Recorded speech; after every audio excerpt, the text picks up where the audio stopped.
हिंदुओं ने हमारे गांव पे हमला कर दिया। ये पता नहीं क्या जज्बा था कि हम घर से ऐसे निकल आए, मुड़ के भी नहीं देखा। मेरा छोटा भाई था ना, मेरे चाचा जी थे, उन्होंने कई दफ़ा मेरी वालसा से छीन कर कोशिश की कि उसको फेंक दिया जाए। पाकिस्तान का मतलब क्या, ला इलाहा इल्लल्लाह, वो हासिल नहीं हुआ। बिस्मिल्लाहिर्रहमानिर्रहीम। मैं सूबा हरियाणा, ज़िला रोहतक, गांव चांदी में जनवरी से 1941 में पैदा हुआ। सन 45 में मैं 5 साल की उम्र में बरेली में एक स्कूल था, उसमें दाखिल हुआ। 2 साल उधर मैंने तालीम हासिल की। 47 में जब हिंदू मुस्लिम फसादात शुरू हुए, मेरे वालिद साहब फौजी थे, हंगामी हालात हो गए, वो मुझे गांव में छोड़ गए। गांव में जब आया हूं तो हिंदुओं ने हमारे गांव पे हमला कर दिया। हमला कर दिया तो जितने जवान आदमी थे, 5 गलियां थी हमारे गांव की, हर गली में 8-8, 10-10 जवान खड़े कर दिए। और जो बच्चे औरतें थी, बच्चे बच्चियां और औरतें, एक बड़ी जामिया मस्जिद थी, उसमें बंद कर दिया और एक आदमी उधर खड़ा कर दिया कि अगर गांव में हिंदू आ जाएं तो इन सब को ख़त्म कर देना है। तो अपना शुक्र है कि हिंदू गांव में नहीं आ सके। दूसरे दिन आर्मी आई, आर्मी ने ऐलान किया कि पाकिस्तान बन चुका है, अपने पाकिस्तान जाना है, इसलिए आप गांव खाली कर दें। रात को गांव के लोगों ने हमने अपना फैसला किया कि आज रात को हम हमारे से 12 कोस के फैसले पर, यानी कोस उस वक्त कोस का साहब था, यानी 18 मील के फैसले पर 12 गाँव में हिंदू मुसलमानों के थे, उसमें हमने जाने का फ़ैसला कर लिया। ये पता नहीं क्या जज्बा था कि हम घर से ऐसे निकल आए कि इधर हमारा कुछ है ही नहीं।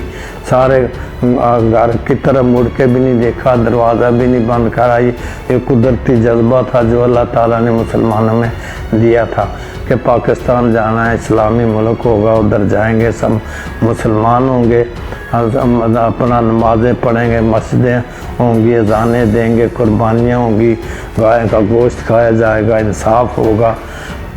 इस जज्बे के तहत हम जो है ना, उसको अपने गाँव को सब जो था घर बार छोड़कर हम पाकिस्तान की तरफ आ गए। हिजरत के दौरान ये कि हम अपने 7 अफराद थे, 3 भाई, 2 हम भाई थे, एक बड़ी बहन थी, वो हमसे बड़ी थी। एक छोटा हमारा भाई था, वो 2-3 दिन का था, माँ की गोद में था। और एक हमारी नानी थी जो कि आँखों से अंधी थी। मेरी वालदा ने हम दोनों भाइयों को दुपट्टे से बांधा। और जो एक बहन थी वो कोई समझदार बड़ी थी, 9 साल की थी, वो साथ चलती है। और नानी जो है ना, उसने कंधे पे हाथ रखा और हम चलते गए। और रास्ते में कई दफ़ा जो मेरा छोटा भाई था ना, यामीन, जो मेरी वालदा की गोद में था, 2-3 दिन का था, मेरे चचा जहाँ, मेरे वाल साहब तो फौजी थे, छावनी बरेली छावनी में थे। मेरे चाचा जी थे, उन्होंने कई दफ़ा मेरी वालसा से छीन कर कोशिश की कि उसको फेंक दिया जाए, ये रोएगा, काफ़िले की पोजीशन ज़ाहिर होगी। उस वक्त जो सिख थे ना, वो काफ़िलों को लूटते थे, मारते थे, बेइज्जती करते थे, इसलिए वो उसको चाहते इसको फेंकने। लेकिन अल्लाह ताला का शुक्र है कि वो बच्चा बिल्कुल नहीं रोया। और आकर हमें पता भी नहीं चला कि हम किस वक्त चले और किस वक्त उस गांव में पहुंच गए।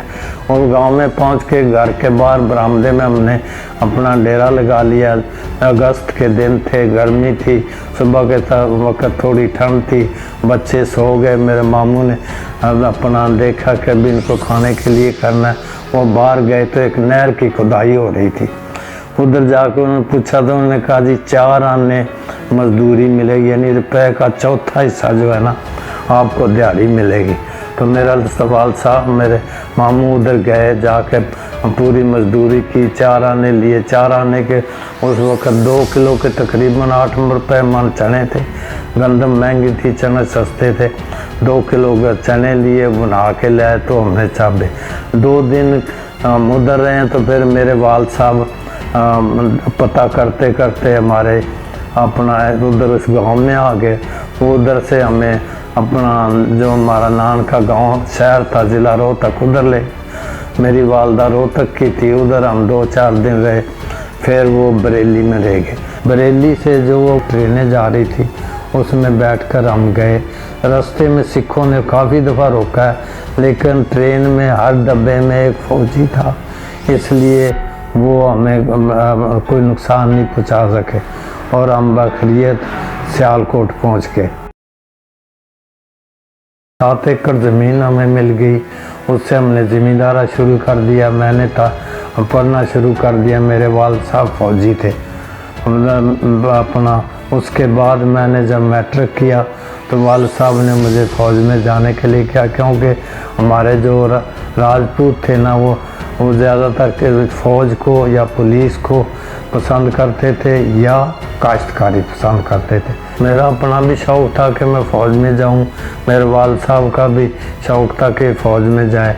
जब मैं फ़ौज में गया 65 की जंग शुरू थी, फिर उसके बाद 71 की जंग लगी, उसमें भी जंग में मैं शामिल था और सन 1984 में मैं तकरीबन फ़ौज से रिटायर हो गया। जो फ़ैसला हमने किया था ना हिंदुस्तान छोड़ के पाकिस्तान आने का, वो हमने बिल्कुल ठीक किया था। अगर आज हम देखें जो उधर मुसलमानों की हालत है उससे हम बेहतर हैं। अब पाकिस्तान आने का एक जो मकसद तो वो पूरा हुआ है कि हम सब मुसलमान हैं, मस्जिदें खुली हैं, अजानें हो रही हैं, कुर्बानियाँ देते हैं, गाय का गोश्त खाते हैं, लेकिन जो असल मकसद था ना वो पाकिस्तान का मतलब क्या, ला इलाहा इल्लल्लाह, वो हासिल नहीं हुआ। जो इस मुल्क का हक था वो हम अदा नहीं कर सके। अब ये सारी जवाबदारी नई नस्ल पे है। नई नस्ल मुल्क के लिए कुछ करे और मुल्क जो है ना सब कुछ नई नस्ल के लिए करेगा।